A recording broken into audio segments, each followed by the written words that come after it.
प्रश्न क्रमांक 1 8887 सुधाकर आडवाले। सभापती महोदय, प्रश्न क्रमांक 8887 सभापती महोदय वितरित केल्याप्रमाणे।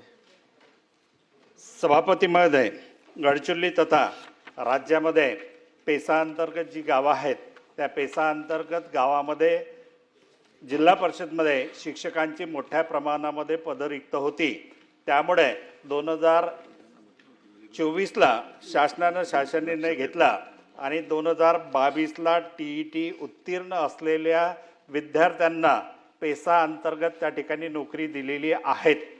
परंतु शासनाने 11 फरवरी 2026ला शासन निर्णय निर्गमित केला GADचा आणि त्या शासन निर्णयानुसार 50% अनुसूचित जमातीच्या शिक्षकांना सेवेमध्ये कायम करण्याच्या संदर्भात धोरण स्वीकारलेलं आहे आणि उर्वरित त्या ठिकाणी 50% पवित्र पोर्टलच्या माध्यमातून नियुक्ती देण्याचं मान्य केलेलं आहे।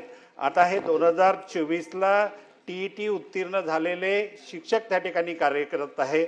अनेक शिक्षक मुख्याध्यापकाच्या प्रभारामध्ये आहे, अनेक शिक्षक जनगणना आणि BLOची कामं करत आहे। परंतु शासनाने जे धोरण स्वीकारलेलं आहे 2025ला TET उत्तीर्ण झालेल्यांनाच पवित्र पोर्टलच्या माध्यमातून 50% जागा त्या ठिकाणी भरणार आहेत। खऱ्या अर्थाने या विद्यार्थ्यावरती मोठा अन्याय होणार आहे। आज माझी मागणी आहे की कार्यरत असलेल्या 2024 पासून शिक्षकांना त्या ठिकाणी 50% जागावरती समायोजित करण्यात यावं, जेणेकरून त्यांना न्याय मिळेल। मंत्री महोदय। सभापती महोदय, पेसा क्षेत्रातील आरक्षण बाबतचं प्रकरण हे सुप्रीम कोर्टामध्ये प्रलंबित होतं। त्याच्यामुळे 2024 साली एक आपण निर्णय घेतला आणि त्या वर्षाकरता कॉन्ट्रॅक्च्युअल बेसिसवर आपण त्या ठिकाणी नियुक्त्या केल्या। त्या नियुक्त्या झाल्यानंतर सुप्रीम कोर्टानं पुन्हा एक अंतरिम आदेश दिला। त्याच्या म्हटलं की तुम्ही त्या ठिकाणी नियुक्त्या करू शकता।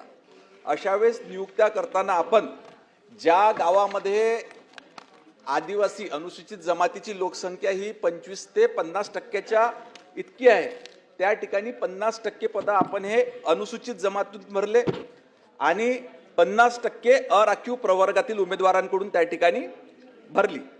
ज्या ठिकाणी अनुसूचित जमातीची ज्या गावामध्ये लोकसंख्या ही 25% कमी आहे त्या ठिकाणी प्रत्येकी 25% अनुसूचित जमातील प्रवर्गातील उमेदवारांना व उर्वरित आरक्षित प्रवर्गातील उमेदवारांमधून घेतले आणि 50% पद हे अराखीव पदामधून त्या ठिकाणी घेतलेले आहे। या संदर्भात तुम्हाला सांगू इच्छितो की TET तर आवश्यकता आहेच, परंतु शिक्षक अभियोग्यता बुद्धिमत्ता चाचणी आणि पवित्र पोर्टलच्या माध्यमातून आलेल्या उमेदवारांना आपण त्या ठिकाणी नियुक्ती देणार आहोत।